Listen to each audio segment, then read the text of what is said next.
What's going on, YouTube? JT's Reborn here, and welcome back to another edition of my DC comic book reviews. My god, it has been a long time since March since I've done one of these things.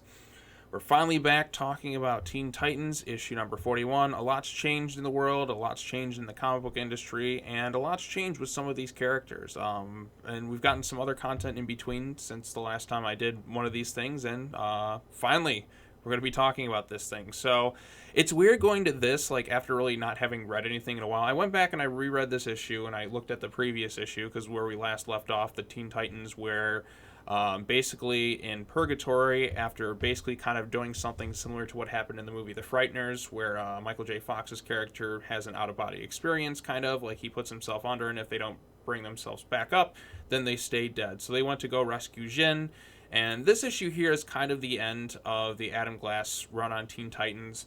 There's the annual, which is kind of the last bit of him before the new creative team takes over and Robbie Thompson. I don't know how Robbie Thompson's going to do. I read the one story that he did in the Robin anniversary special, and again, he's kind of co-writing some of this stuff, kind of working in the transition. His plans, I'm sure, will be different from what Adam Glass was doing, but Adam Glass's run of the Teen Titans has been, for the most part, a pretty divisive run. There are a lot of fans who definitely don't like this run, don't think it's done a lot of these characters really any sense of justice, particularly that with Damian and Emiko Queen. I'm personally kind of in that way. Like, I don't see how like this has helped his character or her character at all.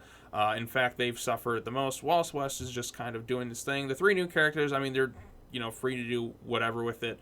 But if you're a Damian fan, you're definitely, like, for the most part, probably not a fan of this book in particular. It's like it ignored years of... It's the issue I have with a lot of writers who take on writing Damian's character. They just instantly regress him back to, like, years ago when you really should just be pushing him forward. It's weird because, like...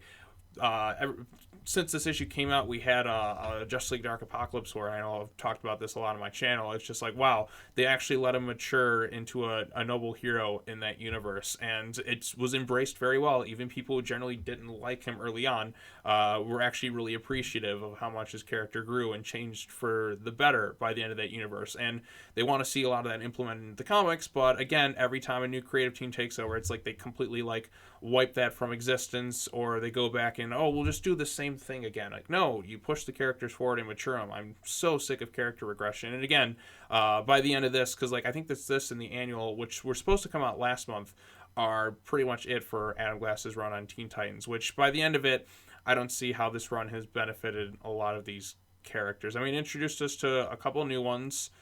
There were some interesting ideas, but a lot of it was just like, wow, this is if you're a fan of certain characters, I don't think it's done justice.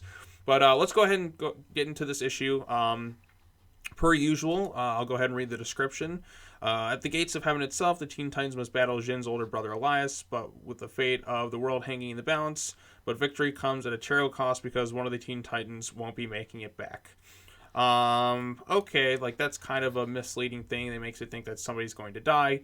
That is not the case with this thing. And also, for those who don't want spoilers, I'm going to be going through this whole issue and talking about things, some spoilerific stuff. So, and some issues I have with it. Like, one thing kind of jarring right from the get-go.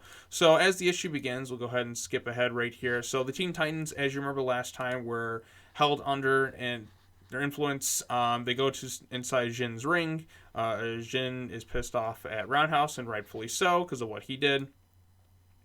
So they talk to her, and they're like, Djinn, you have the power to get us out of here. And she's like, no, I'm a slave to the ring. I can't do it. And probably the most ridiculous thing of all, the power has been in you, Djinn. That's impossible. How do you know unless you try? So we're led to believe that in 4,000 years, she never tried once to disobey, like, Elias and actually try to escape on her own. And just instantly, the first time she tries this thing, she's completely fine. She's out of the ring. So, literally, I mean, that alone, to me, I'm just like, are you kidding me? You mean to tell me that not once in 4,000 years she didn't just try to escape on her own? Like, not once, not at all? Was it just because she didn't believe in herself? I don't know. I just found that kind of utterly ridiculous. And just immediately in the first things, I thought there'd be another creative way they could try to escape. Maybe there's something else that tied to the magic. But no, it's just, no, you had the power in you all along, you can escape. Oh, well, then it just makes the ring entirely useless. So Elias will probably be able to do the same thing. But yeah, again, it just kind of irritates me. So we have Jakeem Thunder in here, who just kind of showed up a few issues ago. I don't necessarily think he's going to be like a long stay here. So then the team decides they got to go to Heaven itself to try and stop Elias. Nobody really trusts Damian. We have a couple things here. Crush and Djinn have their little thing going on. Again, I still find it strange that she is 4,000 years old and she's associated with teenagers like this. Just seems kind of weird to me. I feel like she's so old that she should be on the Titans, but again, I guess it's because she's biologically that. I don't know. So anyways, they go to Heaven. I guess they fight the Angel Gabriel. Elias is doing his thing. He's just dressing like he's Tony Montana from Scarface, with Al Pacino. I kind of like his style. He reminds me of some 1980s villain. They go toe-to-toe with Elias, who's in essence the devil. Djinn kind of gets stabbed right here, but then it turns out to be just nothing but a misdirection, and she fooled him using the Staff of Moses, which is kind of neat. And then she basically, in essence, frees her brothers and sisters and traps Elias in the ring. And it seems to kind of be the end of her journey. I know she's going to come back and do more stuff. I don't know exactly what they're going to do with her, but it feels like this is a good exit point for her character. It's like, finally, I'm free. You all are free. And then we cut back to the Teen Titans. They're back, and she's like, I'm going to leave you all. Damian's like, wait, you're leaving us?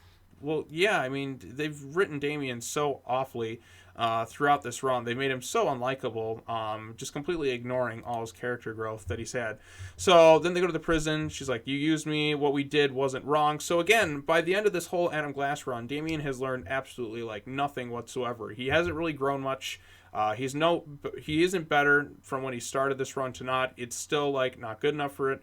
What we did wasn't wrong. So wiping people's minds and imprisoning people, we didn't go far enough. So again, how has this helped his character, benefited him in any sort of way whatsoever? I don't really understand that. They held people prisoner, justice, all that other stuff. And then Djinn leaves, Crush and all that. And then by the end of the issue, they're all kind of hugging each other. As you can see, Damian is over here off on his own. I won't squander my freedom. What comes up next is up to you. Blah, blah, blah. She leaves. And then listen to me. I know what we have to do. And pretty much every Teen Titans member walks out on Damian, and rightfully so, because they have just done his character dirty. I don't see how he's benefited at all from this thing. And we'll have the annual thing coming up, and I don't know what they're going to do next. They're probably going to make him kill somebody or do something terrible like that, because we can't move past when he first came onto the scene. If you want people to like the character more, you gotta have the character grow, and this is the same consistent problem I've seen over and over again when new writers take over. They forget all the character progression and go back to character regression. So by the end of this run, he has not evolved into a better leader. His teammates don't really like him for the most part. And again, I know I'm focusing mainly on him because he's the one I've seen has gotten worse. And Emiko Queen's another one too, where she murdered Deathstroke, and we still never got a good reason for that. I don't know if we ever will, now that Glass is leaving, or hopefully we do. I mean, for crying out loud, that came out so long ago, and you really should just kind of move past that. Djinn, I'm glad this whole love triangle thing seems to be kind of done. I found it kind of redundant, and it just didn't really work for me. It didn't work for a lot of people. It just felt like, oh god, just get on from this thing. Let's move on to something better.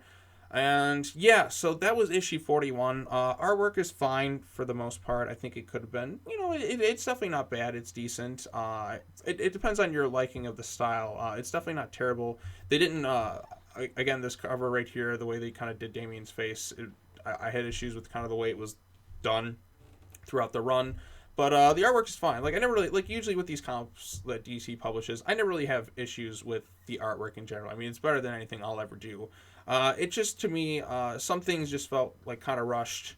This whole Elias conclusion, I thought it would have done something better, personally, because it was just kind of just a simple misdirection. She stabs him with the Staff of Moses, and then that's it for Elias. And again, by the end of this run, I mean, the other Titans seem to be okay, we're done with this shit. But with Damian, he didn't grow. He didn't grow at all from the start of this thing, where he wanted to shoot people and held him prisoner for whatever reason. I don't know. It ties all the way back to Justice League No Justice, and well, you know what I mean.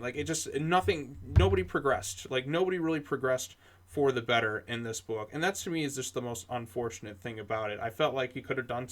I was hopeful at the start of this run, but by the end of it, I just don't see how this really benefited any characters. I mean, we've had 41 issues, and how exactly have a lot of these characters really grown for the better? I mean, Djinn, her storyline's pretty much done. She's going to go off and help people in the world, I guess, with some of her Djinn, I guess, and do some good, which I'm like, okay, cool. So she's free. We can move on past that. That's good and all. So I'm glad she got her conclusion to the story. The other Titans, I just don't even know anymore. And I just kind of reading this thing, I kind of miss the start of Rebirth, in all honesty. I miss that previous roster. I like an issue where they'd all kind of come together and talk with one another, because we had like 20, we had half the start of this book with one team and half with the other, and former members never really showed up whatsoever.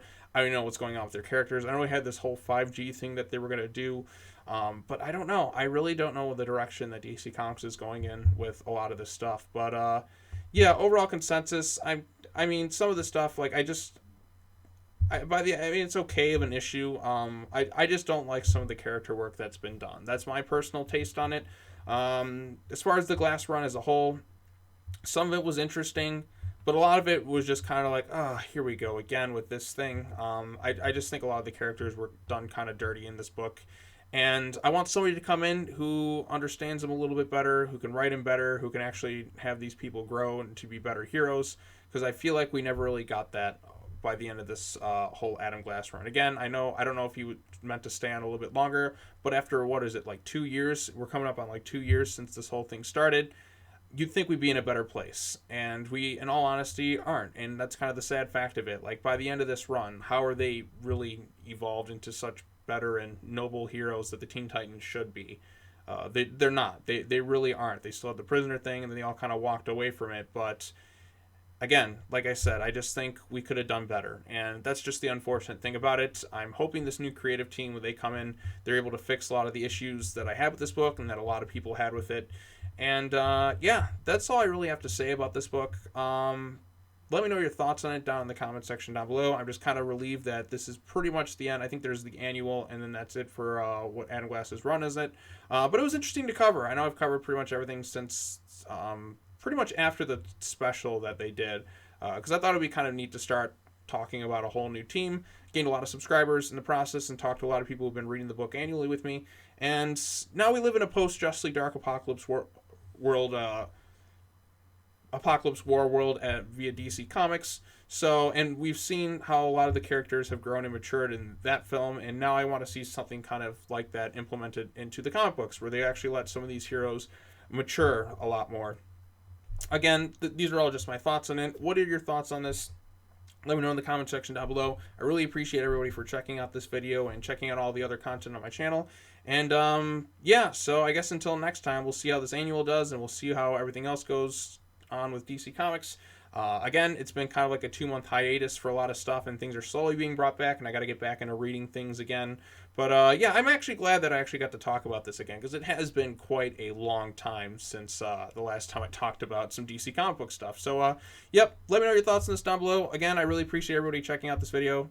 And yeah, that's all I have to say. As always, take care now. Bye-bye then, and I will see you all in the next video. Peace out.